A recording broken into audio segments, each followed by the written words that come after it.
Good afternoon, everyone,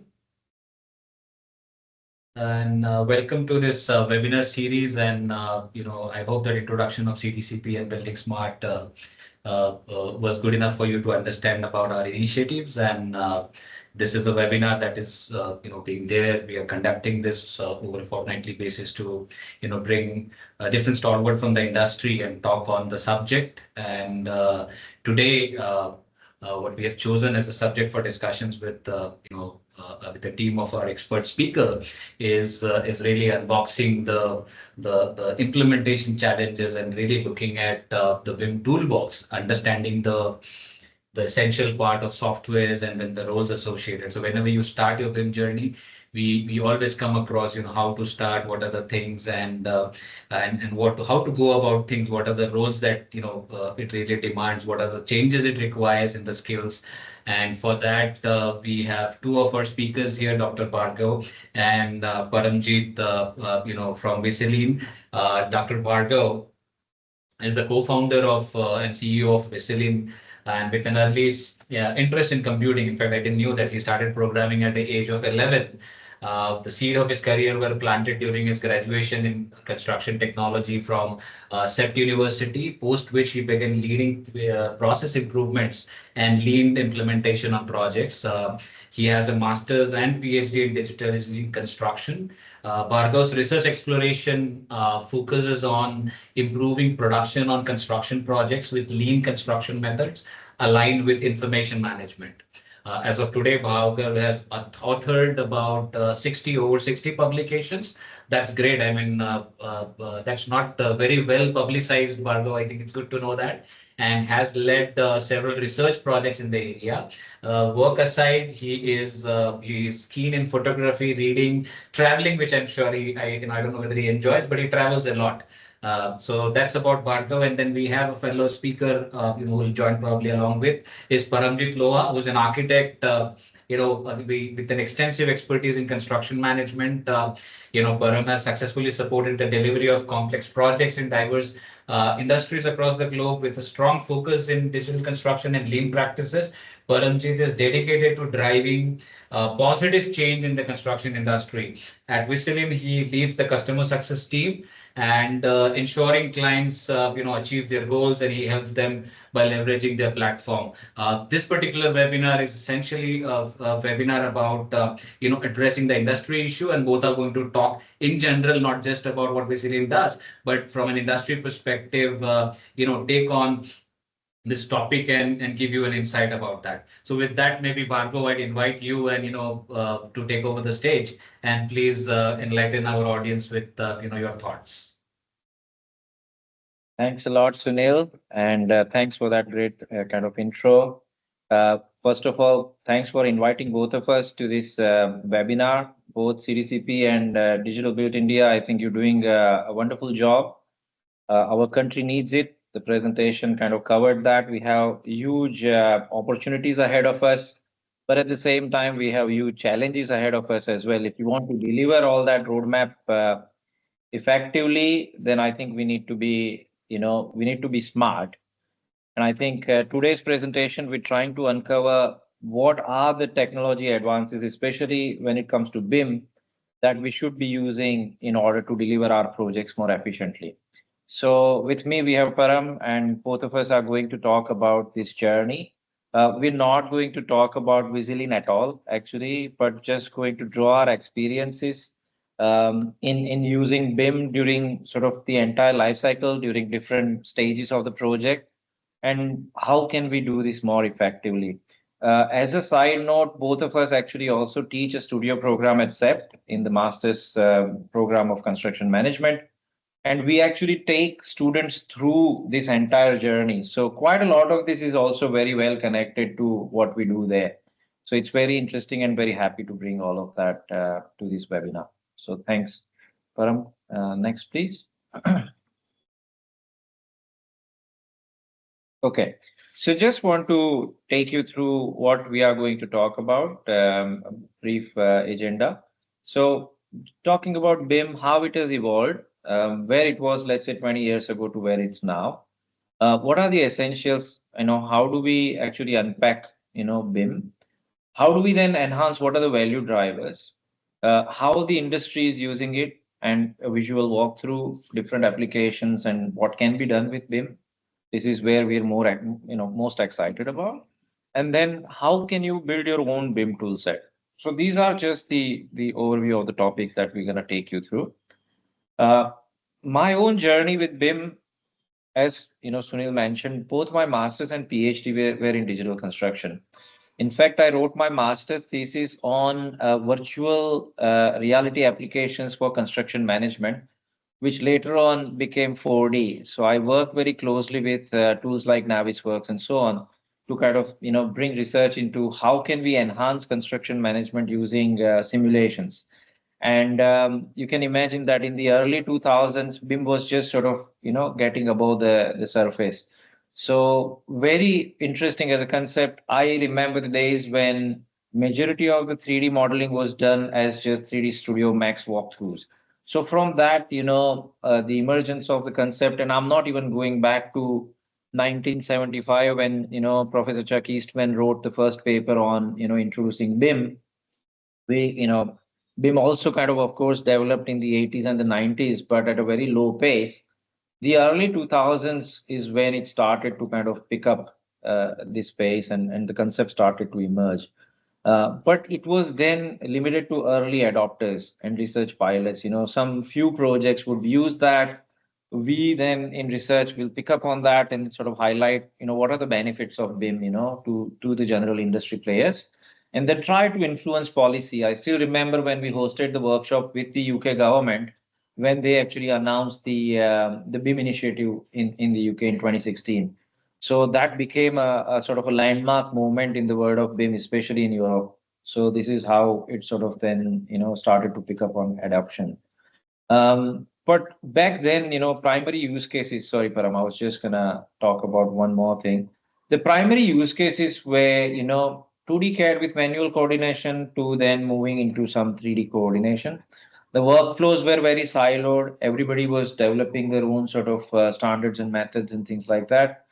There was not much collaboration happening. The standards promoting collaboration sort of came much later. We'll talk about them, in the presentation. So yeah, Param, next, please. To when we, where we are now.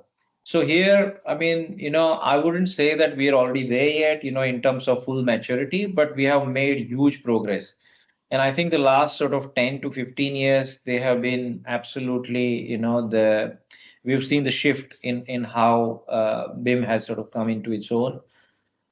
Some of these stats, various reports, research and everything, they indicate that over 70% of the professionals in leading markets, they use BIM. 40% of new construction projects they adopt, and I think the numbers are even higher than that. They use BIM, and there are mandates in place in most advanced developed countries: UK, Singapore, Finland, US, and now India is also picking up. We're working on some of the standards now, and very soon some of these mandates will start rolling out here as well. BIM is no longer just sort of limited to visualization or design. We have use cases emerging throughout the life cycle. So starting from conceptual design to then detailed design, construction, pre-construction, construction, handover, operations and maintenance. All of that life cycle is now getting covered. And then some of the more exciting things which are coming in, I'm sure everybody is now familiar with AI, but there are applications of AI actually very quickly coming into the digital world in construction. So through both sort of generative AI as well as applications such as co-pilots, digital twins, cloud collaboration. I've myself written on this subject quite extensively, so you can read some of that work. But things have changed much in last sort of decade or so. Thanks, Param. Next, please. But before that, before we start talking about BIM, I still like to start to anchor the presentation. I like that we talk about what the challenges are before we start to go towards solutions. And in our industry, there is no sort of there is no lack of challenges. We have many challenges, and I truly believe that BIM and other associated technologies can help us solve those challenges. But the main thing is to understand how to apply these tools. So today, actually, I really want to focus on what is the context? What really do we need in order to solve these problems? The first and foremost problem where I've actually sort of focused on in my whole research career is production management and waste. And I feel that, and my research has uncovered there is tremendous amount of waste in our industry. As much as 50% of production time goes to waste. But how do we then, tackle this? There are many ways, of course, process being one. We'll talk about lean construction, but BIM also plays a huge role. But in BIM, we sometimes I feel that we have just started to scratch the surface, how the tool can be used or how the technologies can be used. We have not yet begun to fully utilize the power of BIM. And in that, what are the core issues? So main thing which I feel, when I started to learn BIM in the early days, I was taught actually to start modeling directly in BIM. So there is no 2D to 3D conversion. But today, even that whole design process is quite wasteful in the sense that we first design everything in 2D nowadays. Majority of the projects follow that process, and then the design is converted into 3D. So I think that is something we need to change. We need to start to adopt BIM at the source, and the design should be it should be developed collectively, collaboratively, and in BIM. It's not just for 3D visualization. We need to understand what are the different use cases that BIM can serve. How can it attack the waste which is inherent in our process? It shouldn't perpetuate the silos. We know how siloed our processes are. Even in the design process, many silos exist. We need to break them down. Inaccurate information. So when things are not in sync, we are not collaborating properly. Again, we generate a lot of waste and coordination and scalability issues. So we need to kind of address some of these grassroots challenges which are persisting in our industry. Next, Param. What do we need in order to overcome them? And today we're gonna focus on the basics. We're not talking about any funky voodoo stuff. We're just talking about the basics, basic tools that you need. And in fact, what we have uncovered is that you can do so much with the basic tools that we haven't even begun to do that. So we don't, even before you go to the advanced stuff like AI and digital twins and sensor technologies, we can still do a lot with the basic tools.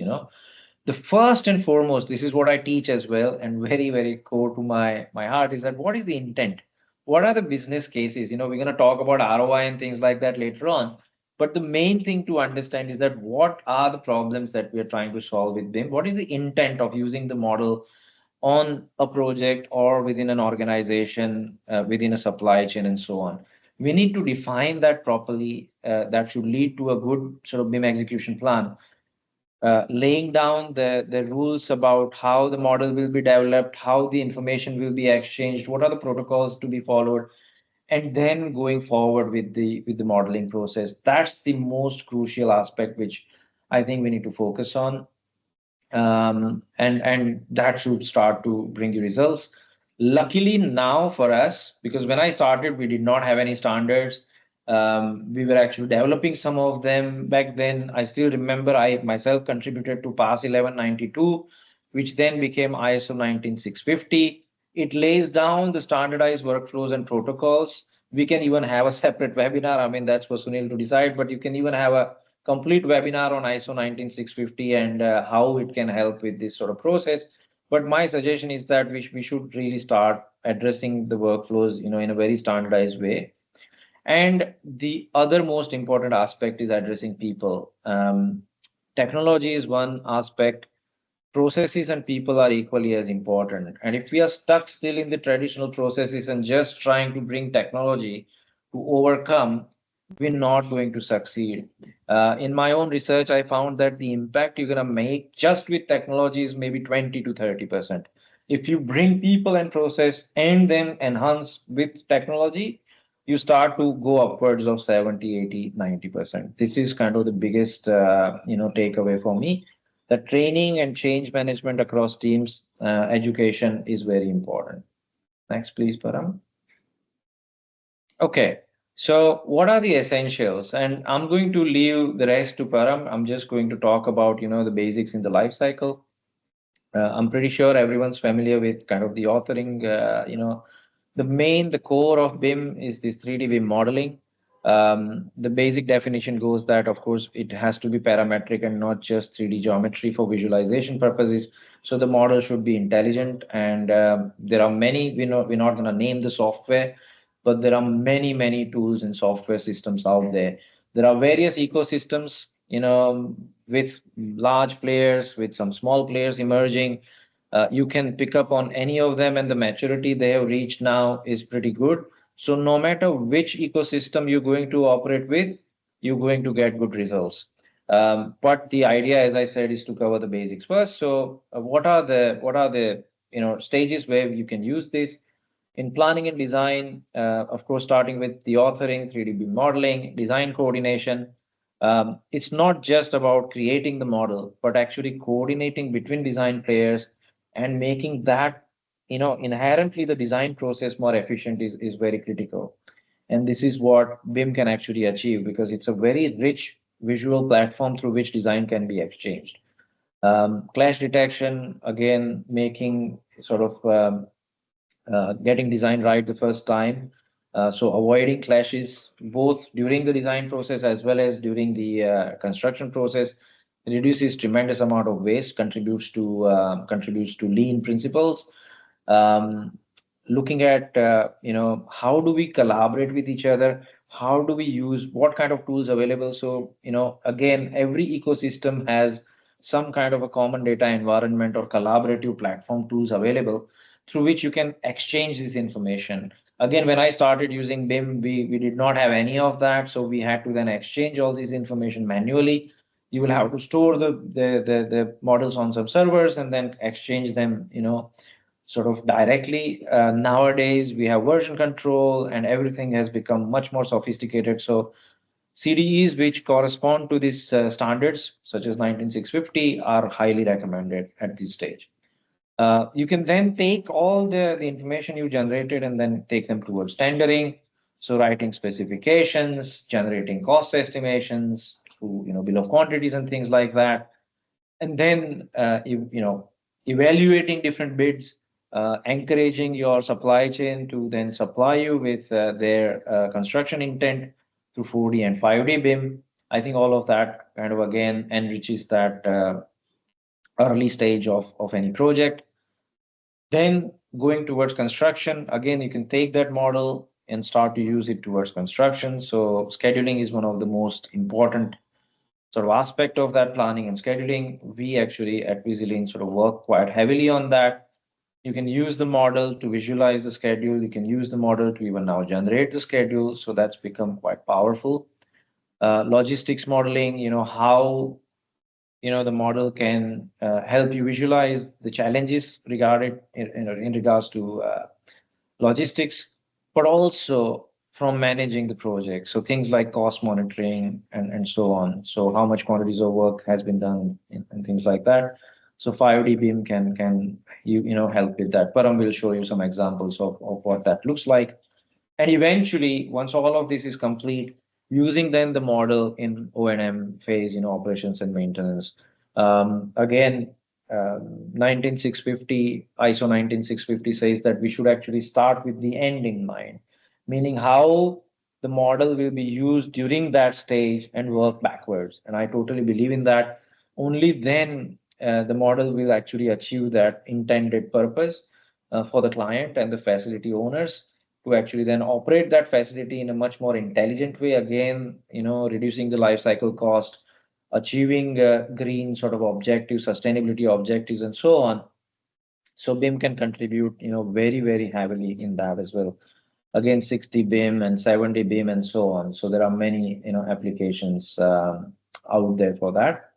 So once again, how to understand what's essential versus what's advanced. Thinking about project goals, not just to generate 3D models. Some of the earliest examples I can draw on, and I'm then gonna hand over to Paramjit.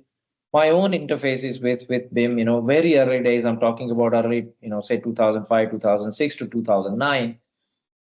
When the whole thing started, people would develop and spend tremendous amount of money. I remember one hospital project where over $1 million were spent in developing the model. But there was no clarity on how the model was going to be utilized. So when the time came during construction, when they started to face logistics challenges, this project was based in UAE. They realized that the model was not accurate enough, and it was not developed with that sort of level of detail to actually for them to achieve that goal. And so all of that money, at least for that particular purpose, just went down the drain. So they had a fantastic looking model, but it did not really achieve the purpose. Similarly, I've seen examples early on in Finland. When the government mandated, they started to receive all the models for all the projects, because they mandated above a certain value, all the projects will need to do BIM.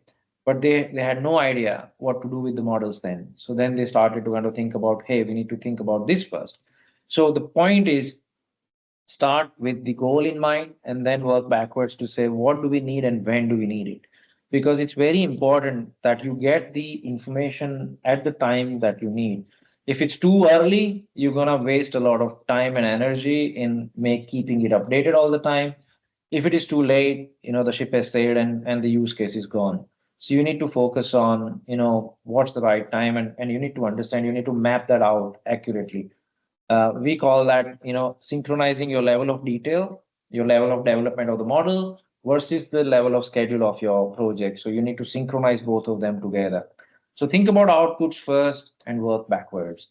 I'm just gonna stop there and then hand over to Param, and he'll take you to the rest of the presentation. So thanks, Param. Over to you. Thank you so much. Okay, just not to break flow, I'm just going to continue. So I think most of the work has already been covered by Dr. Bhargav. The idea here is when we talk about essential BIM as a toolkit, you're looking at these core verticals, right? Where you're kind of thinking about, like we said, always about the end goal and starting right, which is where your planning becomes essential, and that's where you work with standards, you work with dedicated BIM execution plans, and you've got enough tools in the market to kind of help you develop this. But here, again, when we talk about people, process, and technology, this is kind of where you're cementing that as foundations, right? So your roles and responsibilities between people all become quite clear, and you know what you're actually trying to work towards, right? Anybody who's worked in BIM in the industry is aware that your authoring is extremely important, because how you're going to be arriving at your outputs kind of depends on how you're building your models, right? So with that intent and goal and idea clear in mind, you're looking at then using model authoring tools, again, plenty in the market, to kind of work your way towards these outputs, but in a manner that ensures coordination and collaboration through, like Sir just mentioned, this level of development versus level of schedule. So you're actually building a plan for delivery, thinking about when these outputs need to be realized, and then working towards that with a clear structured plan. I mean, this is a project in itself for a construction project, right? So it becomes a project in itself. It needs to be managed and it needs to be delivered with good coordination. Coordination and collaboration rules of the game. So these are workflows that will enhance all your outputs, and we'll talk a little bit more about that in the value drivers in the next section. Coordination and collaboration tools, which will play a key role over here. Everything from your common data environment to your planning, for example, and whatever you're using for planning. Understanding where your stages are going to be. When we talk about your LOD versus LOS, that's about authoring, but you're also going to plan out at each stage, what am I going to actually do in terms of outputs. So something as basic as clash detection and 4D5D will be required at various stages to kind of give the outputs to the construction project team to then take the project forward. And then you obviously have some examples of advanced tools where you can continue to take the BIM up to any of the Ds that you're familiar with in the market. We typically don't like to go into too much depth there, but 5D, 6D is something that's definitely possible applications. And with AI, I think you're heading to a long path. So we're now going to talk about some of the value drivers. I'll keep this brief because I'm wary of time and I want to show you the visuals, which I think will make a huge impact. Hopefully that's what you would also enjoy. So we're talking about workflow connections. Once we've got all these pieces together, you've got your toolkit, right? And you've gone through, you've worked out exactly how you're going to get things in place. The workflow connections will become a very important part of the planning stage itself, right? So you're going to talk about breaking down silos, making sure that your disciplines are coordinating together.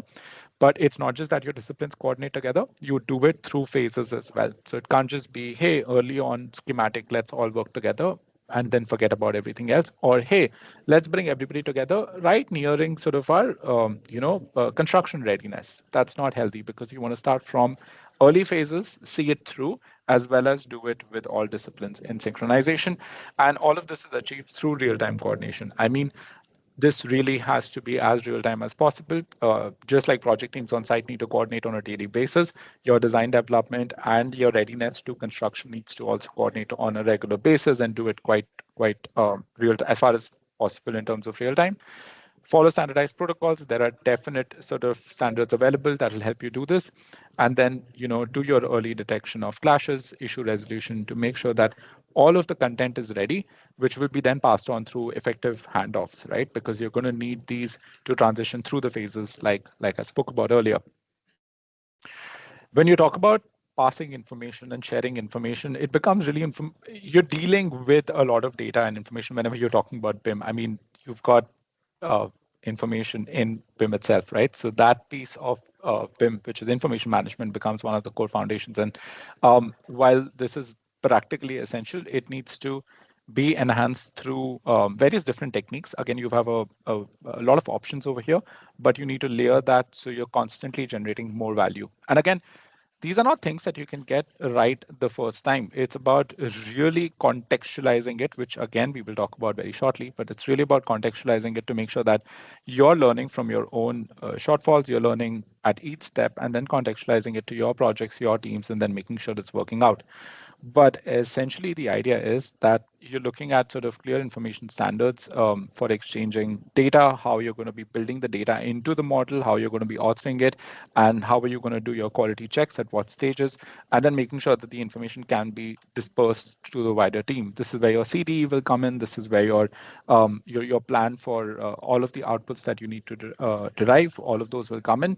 And a key stakeholder in this entire equation is OpenBIM, because this is how you'll be able to ensure that you're not limited by the tools that you're using, or you're not limited by the vendors and the consultants and what they are bringing in. And so following OpenBIM standards is one part which will definitely sit in your essential toolkit, which is to understand that how do I make sure that I'm not getting caught because of limitations of data exchange, right? So if you're familiar with OpenBIM, if in case you're not, the idea is that you have enough options, enough techniques and ways in which data can be shared across different tools without having any tool limitation per se built into it. So this becomes really important for dealing with something like BIM, which is supported by hundreds or thousands of tools in the industry right now. Okay.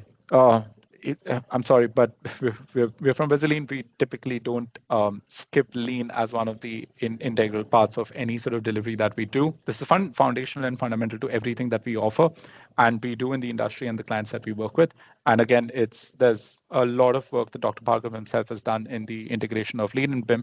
And the idea here is that while BIM will come with its own tools, techniques, and processes, this underlining foundation of lean will always enhance your processes significantly, right? The idea is to eventually reduce waste and increase value. And these are really fundamental to anybody who's exposed themselves to lean.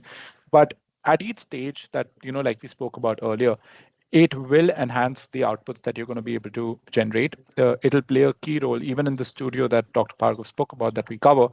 It's not BIM driven alone. It is through lean processes. It's through an integrated approach to construction project management, and it talks a lot about the fact that inherently, when your processes need to be improved, any foundational aspects of lean principles and tools will really significantly enhance the outputs that you're trying to achieve. We've touched upon this, and I think we've spoken quite a bit about this, but this is in a nutshell, it's very clear that BIM is not just about the technology, right? So you can get your tool set in place, you can get everybody sort of kind of together and get them in a room, but there's so much more of lean, there's so much more of stakeholder management that will drive everything, right? You need to acknowledge the fact, and again, this will touch upon the fact that there's this understanding of ROI, right, from BIM, and something that the industry constantly talks about. It's just not overnight success, right? It's not just about, hey, I purchased BIM software, I want outputs, and I'm now going to realize them. It's really not.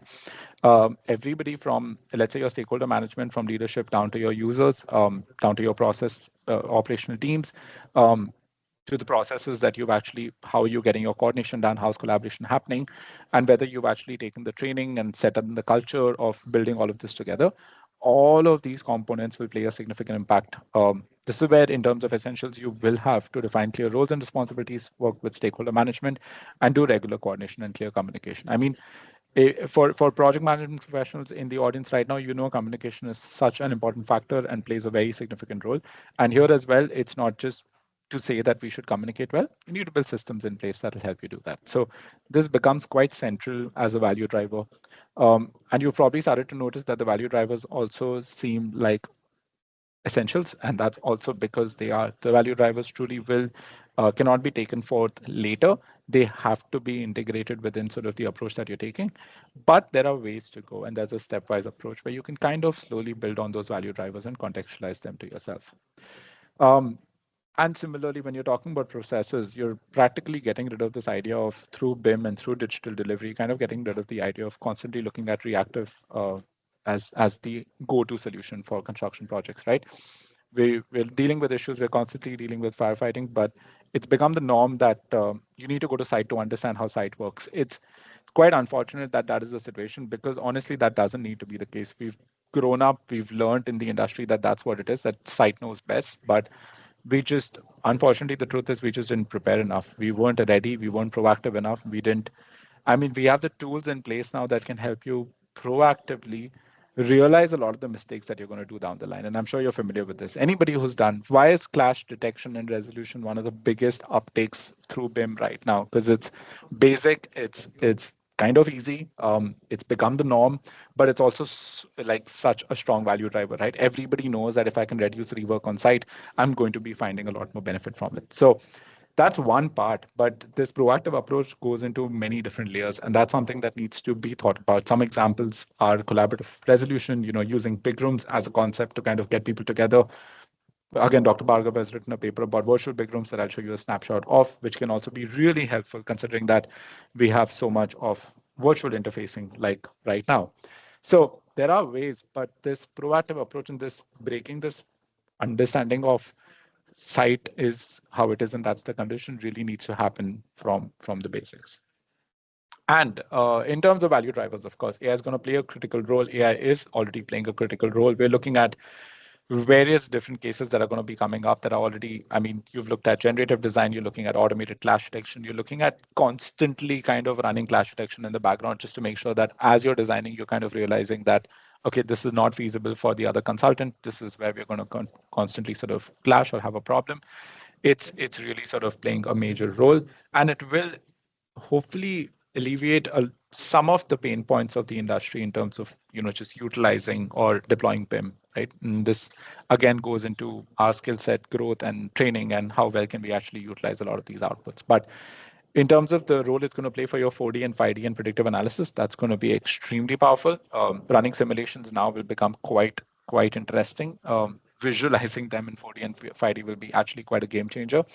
We are personally looking forward to a lot of this development ourselves. We're doing something in the background at Visilean, and hopefully we'll see how the next year plays out with the industry. Okay. Again, I'm wary of time, and Sunil, please let me know. I believe there's just around about 5 odd minutes. You can go easy, no problems. We have time. Lovely. Thank you so much. So this is going to be I'll try and walk you through these examples, but you'll probably pick up the idea quite easily yourself. But again, this is assuming you know BIM. Even if you don't know BIM, these should become quite familiar. But you look at model authoring, which can go into very detailed models. This is a federated model kind of cut out, so you can kind of focus on all the different elements, whether it's architecture, structure, MEPF. This is a structural model in isolation, but you can go down to various details depending on, again, what outputs you're trying to realize. This is a sectional cut showing you all the possibilities of how much detailing can go into it. This one was down to reinforcement detailing into the structured elements. Looking at all, this is a clash-free model once it was kind of developed, so you can see MEPF is clear of any issues. But these are just some examples of integrated BIM models and how model authoring can happen. We're familiar with the fact that we're loading a lot of the information within the model, so it's the information piece that becomes useful. So it's not just taking a family and then placing it somewhere and then saying this is my element. It's just about how much more detail do we add to it that's going to be able to actually give us the outputs in terms of quantities, cost estimation, and things like that. That becomes central, and understanding that and building that detail of information and specifications into the model really helps.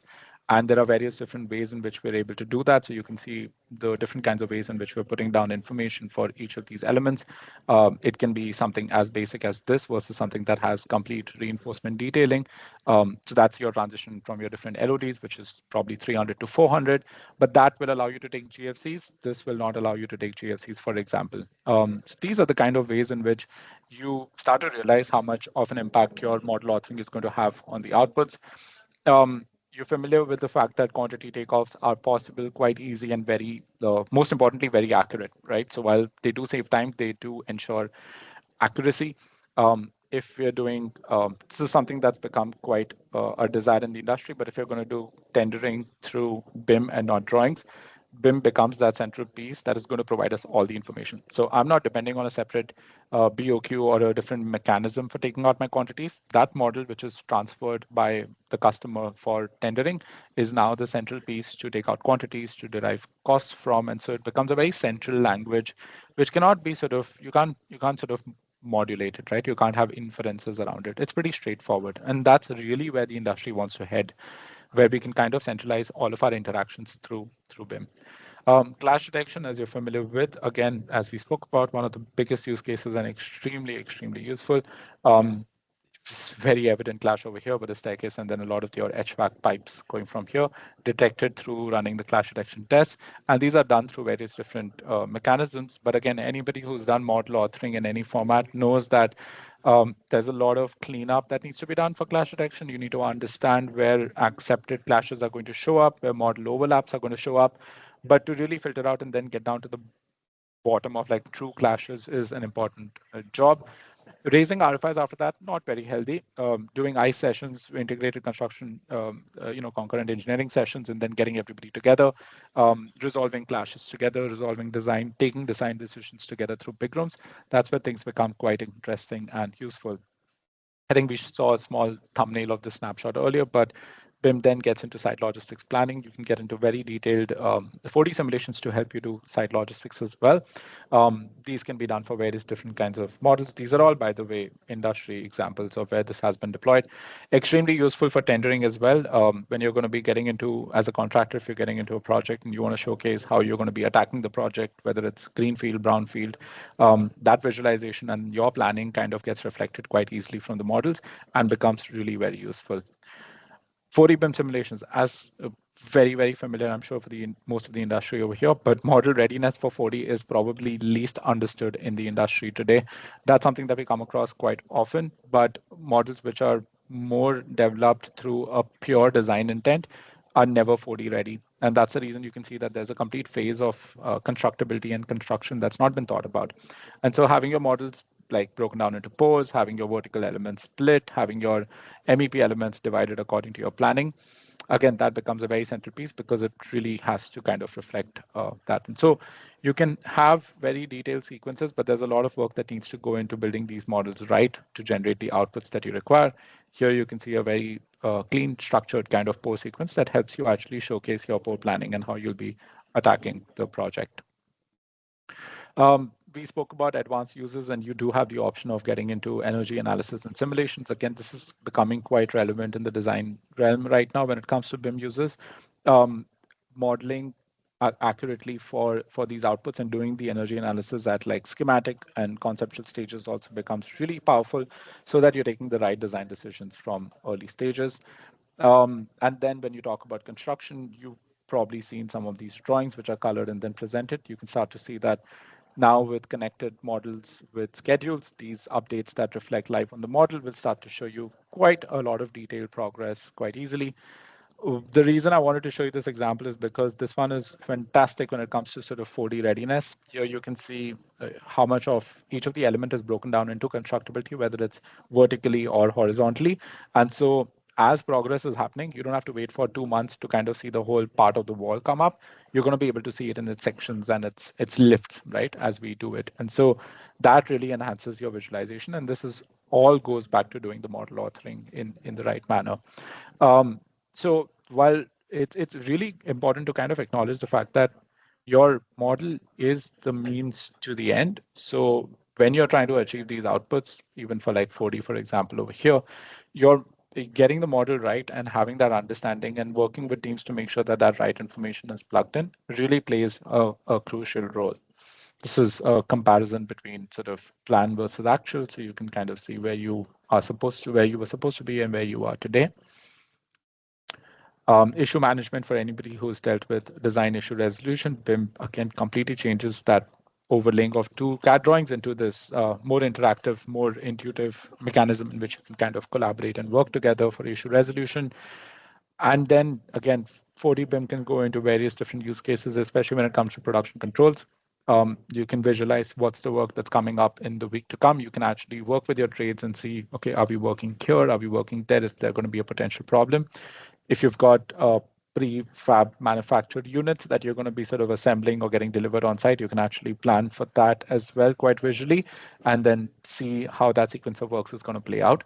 So planning, again, this is where your models are just getting juiced every single day during project execution, and you're constantly having discussions around that.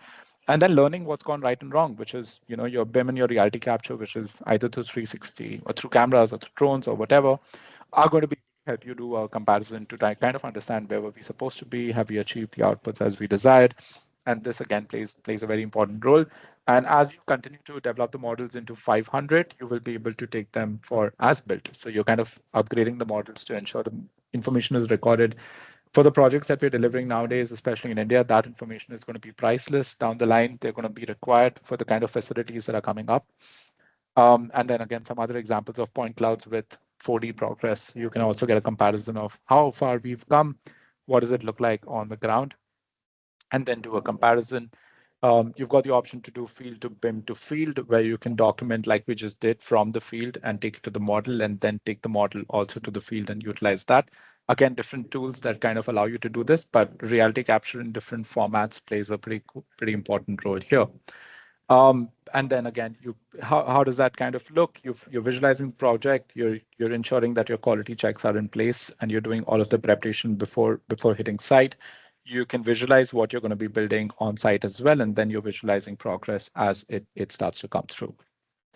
And like we mentioned, in terms of more reality capture overlays, you've got as-built visualization, so you can start to actually overlay and understand whether there are deviations. Again, we're starting to now look at the smaller limited use cases, but of course, somewhere where the industry is heading. But you will start to see a lot more of these as we are today in the industry right now. And I promise you, I'll show you virtual big room. So this is Dr. Bhargav's work, but the idea was to be able to collaborate with multiple stakeholders together, even in a virtual environment where you can kind of do concurrent engineering sessions. You can kind of get people together, take decisions, look at different dashboards, look at different metrics, look at different BIM outputs, and then take constant decisions so that you're always virtually connected, but essentially trying to break any sort of barriers of communication and collaboration and generating the outputs that are needed. Okay. This should not be too bad. I think we're almost out of time, but we're on the last few slides. Anybody who talks about ROI and is concerned about ROI, please understand this is not overnight success. It's very difficult to quantify that today investing 2 lakhs in BIM is going to generate, or 2 lakhs in BIM software and like, let's say 50 lakhs in BIM modeling is going to generate like, you know, the 5 CR worth of returns. It's not exactly that calculation. I think it's important to realize that the cost of rework right now is too heavy. It's too real. It's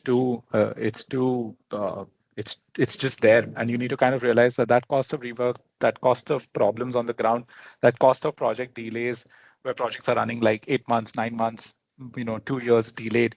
Those costs are massive, and that needs to be quantified rather than actually understanding what BIM is going to generate. When you're looking at BIM as an investment, you have to look at it strategically. You have to look at it as an investment for 3 to 5 years, because like we saw, your value drivers are going to take a lot of time. They're going to take some time to kick in. Even if you get the essentials right, people are going to take time to get used to these things. And so it's going to take some time to see the results. But we can see in the industry that this is where we're heading, and that's very evident. There's a reason why, and it's because we need to deliver better. Okay, the last slide. So Overcoming implementation barriers, like I mentioned, the idea of giving you that essentials toolkit is to just know that there are some basic things, which is that once you realize your project goals, you can work backwards from that and kind of build your own small little package, which is most suitable to you, right? Based on your investment, your team maturity, your interests, and kind of build a very clear BIM execution plan that suits you starting from that point, right? You don't have to do everything at once. Thinking about the end does not necessarily mean that you think about O&M necessarily. You can think, for you, the end can be that I just want to utilize BIM to construction for this project and let me get some value from that. That's also fine. But as long as then you've thought about construction before kind of doing your authoring, building the right training programs in place and investing in people is, of course, extremely important. But investing in change management is even more so, because you're trying to build some cultural change, and champions will help you in that case. And again, demonstrate ROI through not just saying it's BIM that's led to do this, but just demonstrate how a project has actually done kind of better and what you've actually saved by just doing something a little differently, right? And then you've got us and many others in the industry supporting your BIM maturity journey. So got your foundations, which is your intent, like we discussed. Have your collaboration mechanisms in place, which is your processes. Work with intelligence in terms of building that into your overall BIM strategy, and scale as you find it suitable, and really utilize some of the advanced tools that can help you do this effectively. Okay, I think that's it. Let's build better projects together. Thank you so much. Thanks, Sunil. Yeah, I think that was really very well elaborated versions of different use cases, and I am glad you were able to cover up such a vast thing, Paramjit. So that was really nice. And with this, we are now coming over to the question and answer session after having this interesting presentation from Dr. Bhargav and Paramjit. So maybe Dr. Bhargav, can you also come on camera if it's, I don't see you live, and maybe you can stop sharing the slide.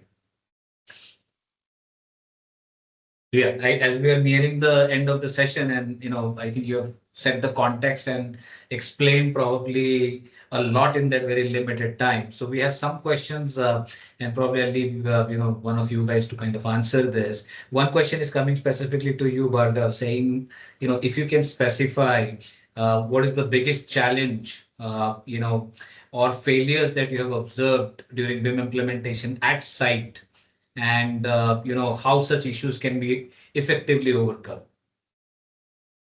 So the biggest ones they go back a long way, which kind of the famous example that I always use is that UAE one, where so much money was spent, and then you had a model which is like what we call like a white elephant. There's just no use of that model whatsoever after a certain point.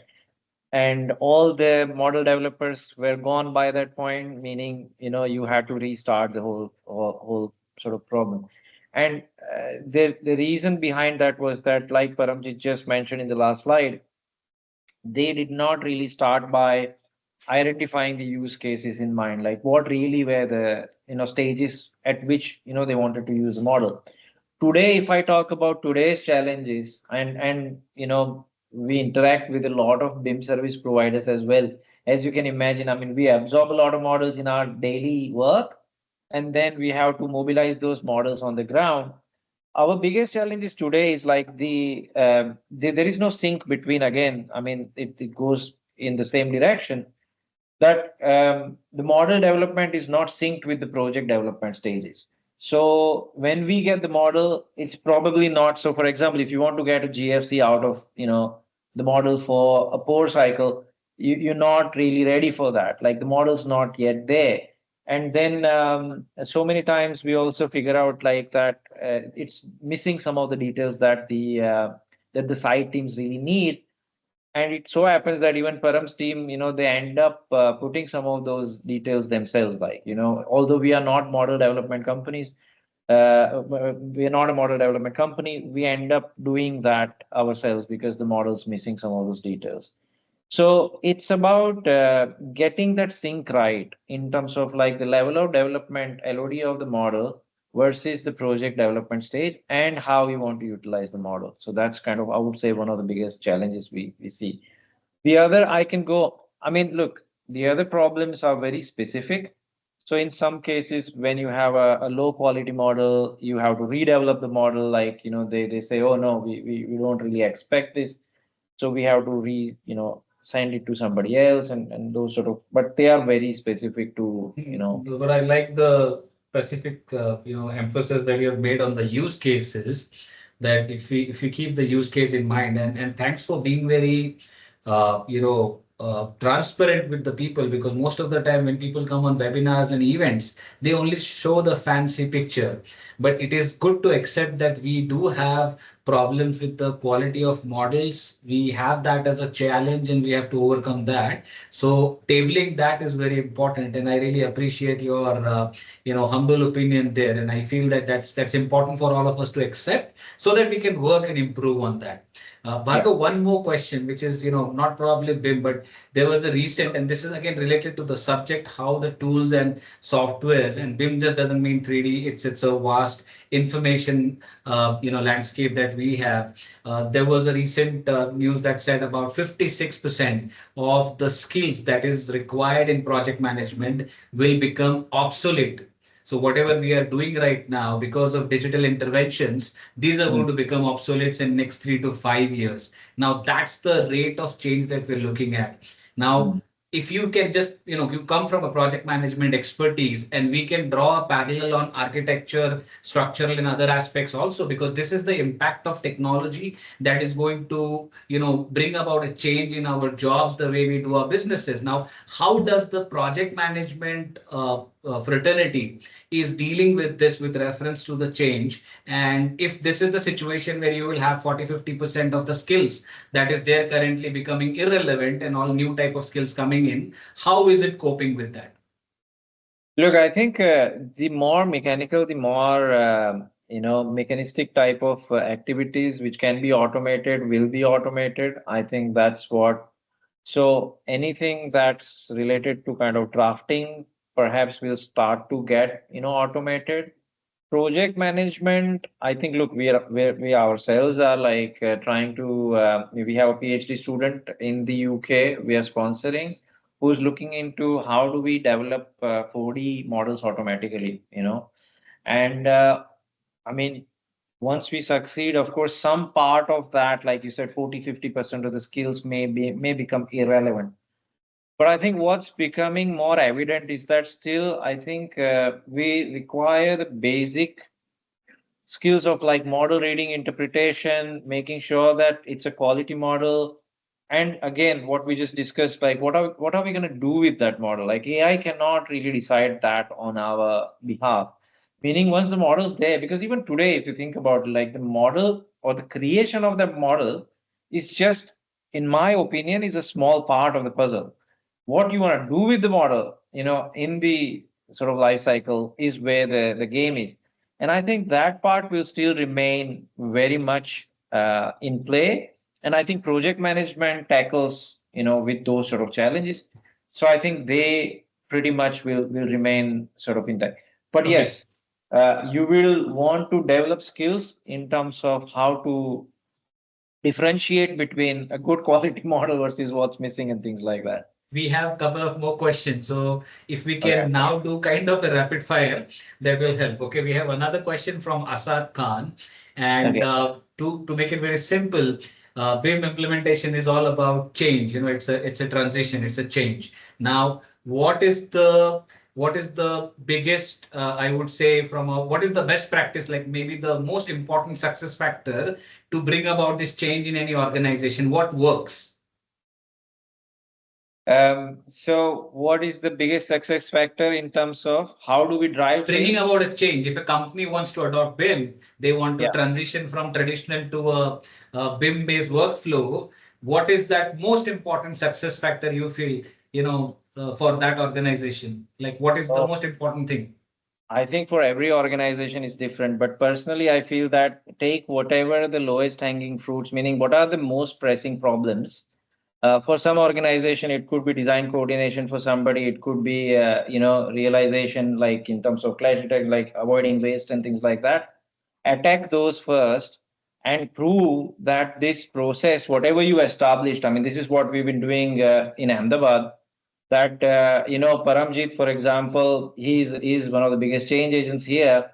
He actually started to demonstrate what BIM can achieve during the bidding process, by creating a 4D model for a construction organization who then went on to adopt BIM actually. So it just becomes very kind of contextual to an organization. But personally, I believe that anything that's connected to business, a business goal, is your biggest success factor. Param, you probably want to expand there. I think the biggest decision, I agree, just the decision to start and to do something is the biggest change. I mean, when that's taken, you're on the right track, and then just see it through. Don't drop it. Again, these are not, look, I get the temptation to find answers to these questions, but they're not that straightforward. As long as you're making a decision to kind of do something, I think that'll be a great starting point. We'll take probably two last questions and very quick answers. One, I think we have from Deepak. They are experiencing a lot of problems due to miscommunication at a later part of the project. Now, how are you strategizing the approach to preparing an EIR? He's saying that when you are actually doing the BIM standards documentation in the beginning, when you are specifying, how are you ensuring that there are less conflicts downstream? So if you have anything which you can quickly share. Absolutely. I think the biggest thing there is it's the early involvement of the stakeholders. So especially like early involvement of contractors. What is described is a classic problem. The people who are coming down the supply chain are not involved when the EIR is kind of drafted, when the BIMXP is drafted. If they're not taken into account when drafting some of these things, you're going to have challenges. So is to bring all the stakeholders together, understand the requirements, how, like, again, we go back to the same thing, what are the use cases you want to cater to, and make sure that all the coordination requirements, all the standards, all the information exchange requirements are documented properly, and roles and responsibilities as well, because without that, nobody is going to take ownership of, doing this. So unless it's there and documented and agreed to, people will not do that. Great. We have a lot of questions. In fact, our own questions as well as some more questions were there. But in the interest of time, probably we'll take it offline and will not be able to kind of continue with more questions as we are bringing it, coming to the end of this session. Thank you so much, Bhargav and Param, for, making up and, sharing your insights. And just to sum it up, I would say that, you define the use cases very important. Like if any of the organization is looking at implementing BIM and try to create their BIM toolbox, whether they are an architect engineering company, whether they are a developer, owner operator, their denominators are different, their cost structures that they handle are different, and the use cases for them is also different. So from that perspective, they must bring a very custom object. Param showed a very beautiful and elaborated way of numerous use cases. So next time you think about implementing BIM, we should look at which are the authoring solutions available, which are the solutions which is available for 4D simulations, which are the common data, software solutions available. So that way, we are vendor neutral, we are vendor agnostics. At the same time, from an open BIM workflow, you will be able to look at different softwares, different products, and then evaluate what best suits your pocket and that particular need. Everyone does not need one type of solution, so you can definitely go and that was very well put in terms of elaborated workflow, Param. And ultimately, to just sum it up, it's important to look at the people, the process part of it, ISO 19650, which Dr. Bhargav spoke about. And if you just go into deeper of that specifies how you manage project, how you manage your information, specify all the details, and also remove a lot of conflict ahead of time. So that is what the standards are available. We don't have to recreate them. And coming to the last part, participation is important, and that participation between process, people, technology is what makes it successful. So with this, I would probably gracefully conclude the session and pass on to our event team. And I thank all our event organizers, CDCP team members, as well, Arun, Umesh, Amit, for putting in great efforts in bringing this webinar. We request you to please also look at our websites and our membership portal. Come and support us in this initiative. We are trying to bring as much as possible all the facts, whatever stories are happening around in the country, and keep watching out for the next series of webinar, and some of the other speakers are going to come and talk about what they are doing in their area.